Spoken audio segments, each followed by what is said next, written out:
जातात याचा विचार करत असतानाच आज आपण रौप्य महोत्सवात पोहोचलो. याबद्दल संस्थेचे अध्यक्ष काकासाहेब चव्हाण आणि त्यांच्या सगळ्या सहकारी मित्रांना सुरुवातीला मी धन्यवाद देतो, त्यांचं अभिनंदन करतो. आजच्या या कार्यक्रमाला ज्यांचे विचार आपण ऐकायचे उल्हास पवार, रणजितसिंह मोहिते पाटील, जगन्नाथ शेवाळे, चंद्रकांतजी शिवरकर, कुमारभाऊ कोसावी, चंद्रकांत मोकाटे, प्रशांत जगताप, आमचे सहकारी अशोकराव मोहोळ, व्यासपीठाचे अन्य मान्यवर आणि उपस्थित बंधू भगिनींनो, आजचा अतिशय आनंदाचा हा सोहळा आहे. चित्र बदलते.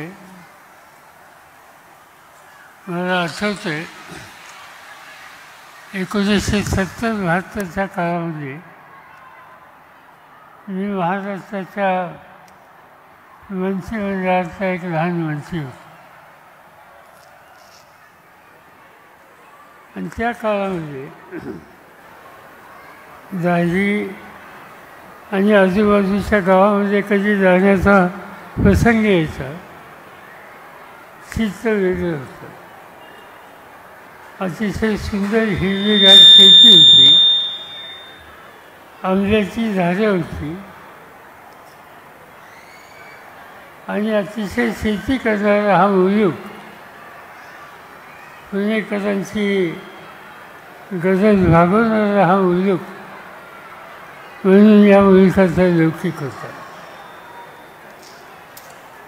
आज जायची आणि या भागात जर आलो तर माझ्या लक्षातच येत नाही मी कुठे आलो. सगळ्या नवीन इमारती झाल्या, शेती संपली. शेतीमध्ये कष्ट करणारा आमचा बळीराजा याची संख्या दिवसेंदिवस कमी व्हायला लागली.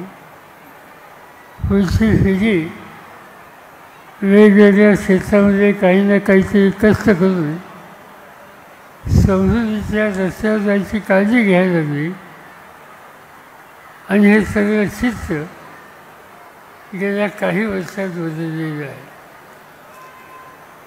पुणे महानगरपालिकेचा भाग झाला. अपेक्षा अशी होती की महानगरपालिकेत सामील झाल्याच्या नंतर या भागाच्या विकासामध्ये अधिक लक्ष दिलं जाईल, पण त्याची प्रचिती अद्याप मला दिसत नाही. पण ठीक आहे, चित्र बदलते, लोकही बदलतात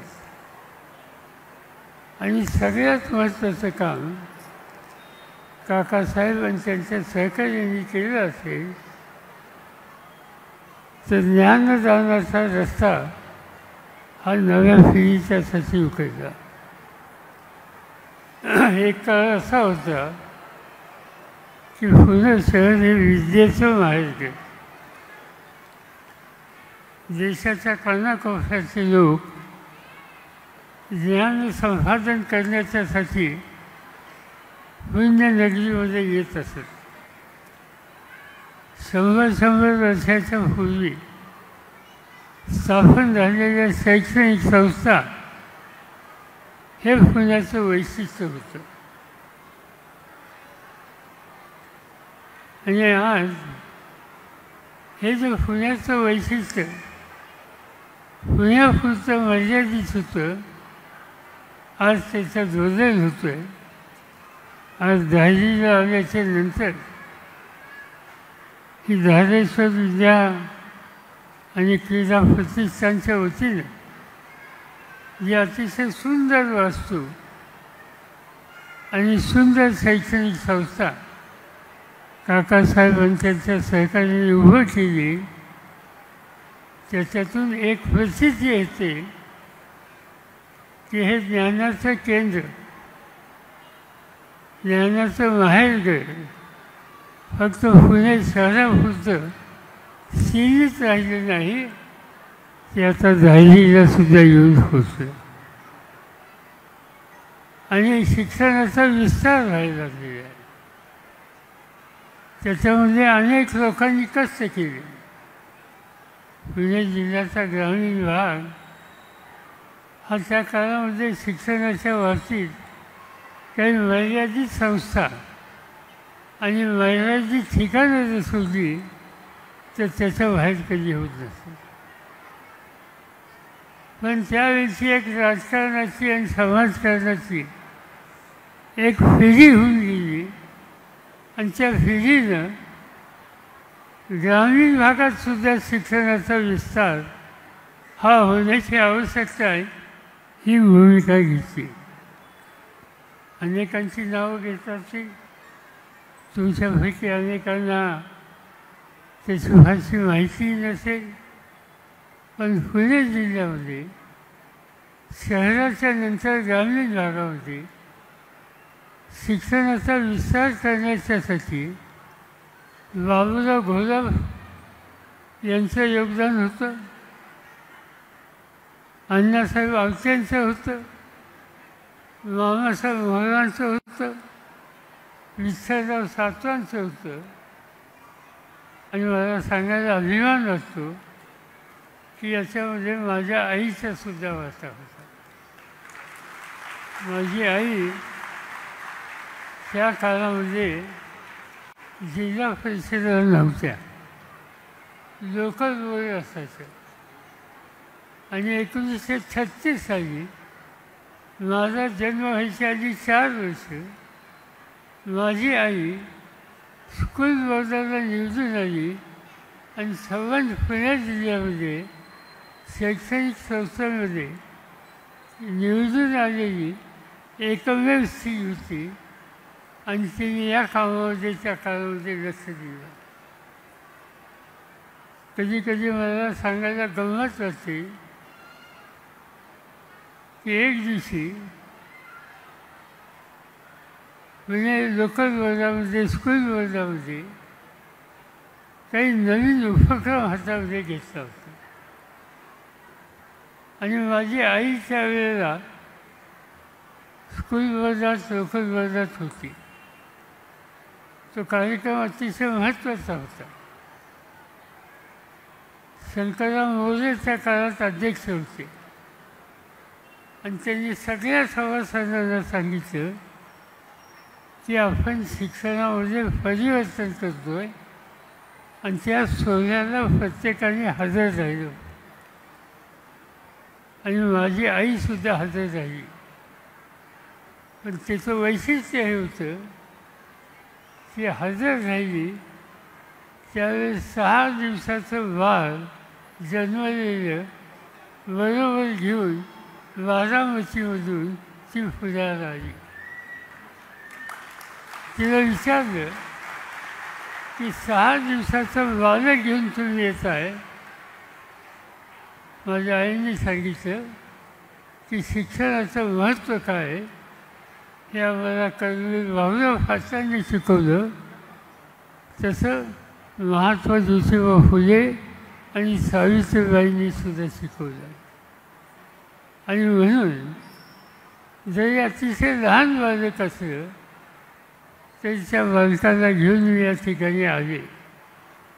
आणि तुम्हाला गंमत असेल ते बालक म्हणजे दुसरं तिसरं कुणी नव्हतं, मी होतो. माझ्या वयाच्या 6व्या दिवशी मी शिक्षण संस्था बघितली, शिक्षण संस्थेचं ऑफिस बघितलं. काय समजलं हे माहिती नाही, पण त्याच्यानंतरच्या काळामध्ये मी कधी कधी विचार करतो की आज मी रयत शिक्षण संस्थेचा अध्यक्ष आहे. रयत शिक्षण संस्थेमध्ये 4 लाख मुले मुली शिकतात. आज रयत शिक्षण संस्थेमध्ये 35पेक्षा जास्त कॉलेजेस आहेत आणि 350पेक्षा अधिक शाळा आज त्या ठिकाणी ज्ञानदानाचं काम करतात. आज मी पुण्याच्या शाहू कॉलेजचे अध्यक्ष आहे. आज मी बारामतीमध्ये विद्याप्रतिष्ठान नावाची संस्था आहे जिथं 35,000 मुलं मुली शिकतात, त्याचा मी अध्यक्ष आहे. मुंबईमध्ये मराठा मंदिर नावाची शिक्षण संस्था आहे ज्याच्या शाखा कोकणामध्ये आहेत, ज्याच्या शाखा सोलापूर जिल्ह्यात आहेत, ज्याच्या शाखा सांगली जिल्ह्याच्या जत आहेत, त्याही संस्थेचा मी अध्यक्ष आहे. या अनेक शैक्षणिक संस्थेमध्ये आज काम करण्याची संधी मला मिळाली. मला असं वाटतं की 6 दिवसाचा असताना आईने या ठिकाणी आणून काही विचार शिकवले असतील माहिती नाही, पण त्याचा उपयोग हा या सगळ्या शैक्षणिक कामामध्ये माझ्यासारख्या झाला. आणि म्हणून मला इथं आजच्या कार्यक्रमाला यायला अतिशय आनंद आहे. काका म्हणत होते की असा असा सोहळा आहे. एक पिढी होऊन गेली की त्या पिढीने शेती केली आणि नंतरच्या काळामध्ये त्या पिढीला शिक्षणाचं महत्त्व समजलं आणि त्यामुळे अनेक ठिकाणी खेड्यापाड्यामध्ये स्वतःची सोन्यासारखी जमीन ही त्यांनी देणगी म्हणून शैक्षणिक संस्थांना दिली. काही ठिकाणी जमिनी विकल्या, त्यातून पैसे मिळाले, त्या पैशातून इमारती उभ्या केल्या आणि ज्ञानदानाचं केंद्र उभं केलं. आणि असे प्रयत्न हे महाराष्ट्राचं वैशिष्ट्य आहे. आज मी देशाच्या कानाकोपऱ्यामध्ये हिंडतो. 2-3 राज्य अशी आहेत की जिथं प्राथमिक आणि माध्यमिक आणि उच्च शिक्षण याच्यासाठी त्या राज्यामध्ये प्रचंड काम केलेलं आहे. त्याच्यामध्ये पहिला नंबर लागतो तो केरळचा. आज केरळसारख्या राज्यामध्ये शिक्षणाचा विस्तार हा महाराष्ट्राच्या पेक्षासुद्धा अधिक आहे. त्याच्याबरोबरच तामिळनाडूमध्ये हे चित्र दिसतं आणि त्याबरोबर आपण नॉर्थ ईस्टमध्ये नागालँड, अरुणाचल हा सगळा जो भाग आहे हिमालयाच्या पायथ्याशी, त्या सगळ्या भागामध्ये शिक्षणाची टक्केवारी जर बघितली तर 91-92% मुलं मुली तिथे शिक्षणाच्यासाठी जातात, यशस्वी होतात आणि जगामध्ये आपल्या जाण्याचं कर्तृत्व दाखवण्याच्याबद्दलची काळजी त्या ठिकाणी करतात. आता हे त्या ठिकाणी जर आलं तर आपण भाग्यवान आहोत. महाराष्ट्रामध्ये सुद्धा तसं काम करणाऱ्या अनेक नेतृत्वाच्या प्रमुख नेत्यांचं पिढी होऊन गेली. आज पुण्यामध्ये डेक्कन एज्युकेशन सोसायटी, ज्याचं फर्ग्युसन कॉलेज आहे, किंवा आणखीन सर्व शिफरा मंडळ, शिवाजी मराठा अशा अनेक संस्था आहेत की ज्यांना स्थापन करून 100 वर्ष झाली आणि जुन्या पिढीच्या लोकांनी अतिशय कष्टाने त्या संस्था उभ्या केल्या आणि त्या संस्थेतून या देशाला विचारानं समृद्धीच्या रस्त्याने नेता येईल अशा प्रकारची कर्तृत्वान पिढी ही या सगळ्या शैक्षणिक संस्थेतून झाली. आणि हेच काम शहरामध्ये जसं झालं तसं ग्रामीण भागामध्ये होण्याची अत्यंत आवश्यकता आहे. हीच भूमिका घेऊन मगाशी मी नावं घेतली की बाबूराव घोलप असोत, मामासाहेब मोहोळ असोत, अण्णासाहेब आवटे असोत, विठ्ठलराव सातव असोत, शारदाबाई पवार असोत, अशा अनेकांनी आपल्या आयुष्यामध्ये फार मोठा वेळ या ज्ञानदानाचं काम करणाऱ्या संस्थेची उभारणी करणं हे सूत्र घेऊन आयुष्यभर काम केलं आणि त्याचे परिणाम आज तुमच्या माझ्या जीवनामध्ये प्रचंड बदल झालेला आहे. आज आपण वेगवेगळ्या क्षेत्रात जातो, संस्था उभा करतो, व्यवसाय करतो, त्या व्यवसायामध्ये आपण यशस्वी होतो. यापूर्वी शेती एक शेती याच्या बाहेर आम्ही जात नव्हतो. आता शेतीच्या बाहेरही आम्ही जातो. शेतीच्या बाहेर जातो त्याचं महत्त्वाचं कारण नागरीकरण. आणि हे नागरीकरण जे वाढतं आहे त्याला आवड घालू शकत नाही. पण नागरीकरण होत असताना शेती कमी जी होते त्या शेती कमी होण्याच्या गोष्टीवर लक्ष द्यावं या हेतूनं मला आनंद एका गोष्टीचा आहे. या भागाचे अनेक शेतकरी आज तुम्हाला दौंड तालुक्यामध्ये दिसतील, हवेली तालुक्यात खाली दिसतील किंवा इंदापूर तालुक्यामध्ये दिसतील. तिथं जमिनी घेतल्या, शेती संपन्न केली, नवी पिढी शेतीत काम करते. हा बदल या भागातला एक लक्षणीय आणि अतिशय उत्तम प्रकारचा बदल आहे. आणि हे करत असताना इतर कुठले व्यवसाय कसे करता येतील याच्यामध्ये सुद्धा आज लक्ष देणारी पिढी आज या ठिकाणी तयार होते. याचा अतिशय आनंद तुम्हाला मला सगळ्यांना आहे. आणि म्हणूनच या आनंदानं आज आपण या रौप्य महोत्सवी सांगता समारंभात या ठिकाणी उपस्थित राहिलो. मला आणखी एका गोष्टीचा आनंद आहे की तुम्ही इथं माझी ग्रंथपूजा केली. ग्रंथ हे खऱ्या अर्थानं आपल्याला दृष्टी देणारे साधन आहे. आयुष्यामध्ये वाचन संस्कृतीचा विस्तार झाला पाहिजे. अखंड वाचायचा, वाचनातून ज्ञान मिळेल. नवीन नवीन दुनियामध्ये बदल होत आहेत. ते सगळे बदल हे आपल्याला समजून घेण्याची संधी ही ग्रंथाच्या माध्यमातून होते. आणि म्हणून ग्रंथतुला हा कार्यक्रम अतिशय उत्तम आहे. पण ते ग्रंथ नंतरच्या काळामध्ये कुठल्याही कपाटात पडून असता कामा नये. त्या ग्रंथाचं वाचन आमच्या नव्या पिढीने करावं आणि त्यातून ज्ञान संपादन करून स्वतःचं व्यक्तिमत्व हे घडवण्याचं काम हे करावं. आणि त्यासाठी ही ग्रंथतुला ही अत्यंत मोलाची आहे. हाही सोहळा काकासाहेबांनी त्यांच्या सहकार्याने केला, त्याबद्दल त्यांचं मनपूर्वक अभिनंदन करतो. एवढ्या मोठ्या संख्येनं आपण आज या ठिकाणी उपस्थित राहिला आणि ज्ञानदानाचं काम ज्या ठिकाणी चालतं आहे त्याला प्रोत्साहित केलं, त्याबद्दल तुम्हा सगळ्यांना धन्यवाद देतो आणि माझे 2 शब्द संपवतो. 25 वर्षांचा प्रदीर्घ अनुभव व अत्याधुनिक तंत्रज्ञान यांनी सुसज्ज असे पुण्यातील आकाश आय क्लिनिक व लेझर सेंटर. रोबोटिक पद्धतीने वेदनारहित मोतीबिंदू शस्त्रक्रिया, तेही विना टाका व विना इंजेक्शन. मेडिक्लेमची सुविधा व सेम डे डिस्चार्ज. लेसिक लेझरने चष्म्यापासून कायमची मुक्ती फक्त 10 मिनिटात. काचबिंदू, रेटिना, ड्राय आय, मायोपिया अशा अनेक डोळ्यांच्या विकारांवर उपचार म्हणजेच आकाश आय क्लिनिक आणि लेझर सेंटर.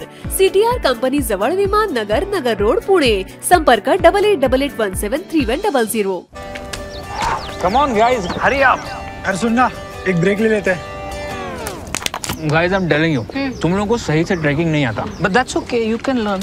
रोज का ढक्कन देना. ये रेड वाला है, सही वाला देना. अबे ढक्कन,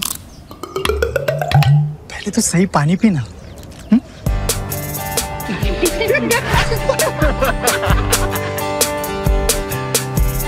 Manikchand Oxyrich, proudly Indian.